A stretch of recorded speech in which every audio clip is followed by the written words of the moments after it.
இன்னைக்கு என்ன பார்க்க போறேன்றதை பார்க்கலாமா? இன்னைக்கு இந்த சால்வில தான் நம்மளுக்கு வந்து ப்ளவுஸ் தைக்க சொல்லியிருக்காங்க. இது கோல்டு கலர் சால்வை போடுவாங்க இல்லையா, அந்த சால்வை. இது நல்லா தான் இருக்குது. பார்ட்ரு வச்சு வந்திருக்கு, ப்ளவுஸ் மாதிரியே தான் இருக்குது. இதில் வந்து ஒரு ப்ளவுஸ் தைக்க சொல்லியிருக்காங்க. இது தைச்சிட்டு நான் உங்களுக்கு எப்படி வருதுன்றதை நான் காட்டுறேன்.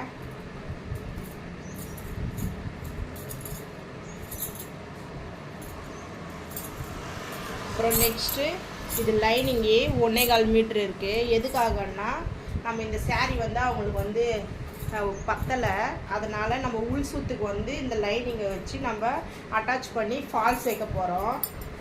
அப்போது சேரீ வந்து நம்மளுக்கு எட்டும் கரெக்டாக இருக்கும். நெக்ஸ்ட்டு இந்த சேரீ அவங்க வந்து ப்ளவுஸ் கிழிக்க மாட்டாங்க. ப்ளவுஸ் கிழிச்சிட்டா அவங்களுக்கு வந்து சேரீ பத்தாது. அதனால் இதில் அப்படியே நம்மளை ஓர அடிச்சுட்டு நம்மளை ஃபால்ஸ் வைக்க சொல்லியிருக்காங்க. இது தனியாக ப்ளவுஸ் கொடுத்துருக்காங்க தைக்கிறதுக்காக.